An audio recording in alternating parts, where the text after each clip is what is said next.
আওয়ামী সরকার সবসময় ভারতের স্বার্থ রক্ষা করে চলেছে এবং এই যে তিনটা ভোট ডাকাতি করে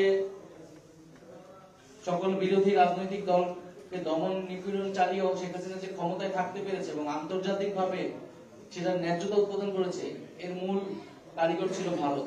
ভারতের সহায়তা নিয়ে শেখ হাসিনা তার ফ্যাসিজমকে এতদিন দীর্ঘায়িত করতে পেরেছে এবং আওয়ামী ফ্যাসিজম আসলে ছিল ভারতীয় সম্প্রসারণবাদ বা ভারতীয় আগ্রাসনের একটা এক্সটেনশন। ভারতকে খুশি করা, একটা নতজানু পররাষ্ট্রনীতি রাখা, সেটাই শেখ হাসিনা সরকারের মূলনীতি ছিল এবং এর মাধ্যমে বাংলাদেশের আসলে যে জাতিগত মর্যাদা, রাষ্ট্রীয় মর্যাদা, সাম্য, ন্যায় বিচারের যে স্বপ্ন, সেই স্বপ্ন ধূলিসাৎ হয়েছে। এই কারণে যখন মোদির আগমনকে বাংলাদেশের জনগণ প্রত্যাখ্যান করেছিল এবং খোদ ভারতেও বিজেপি সরকারের বিরুদ্ধে তুমুল আন্দোলন চলতেছিল, সেই সবকিছুকে তোয়াক্কা না করে এদেশের জনগণের উপরে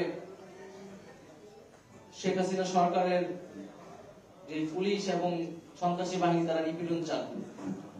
আমরা মনে করি যে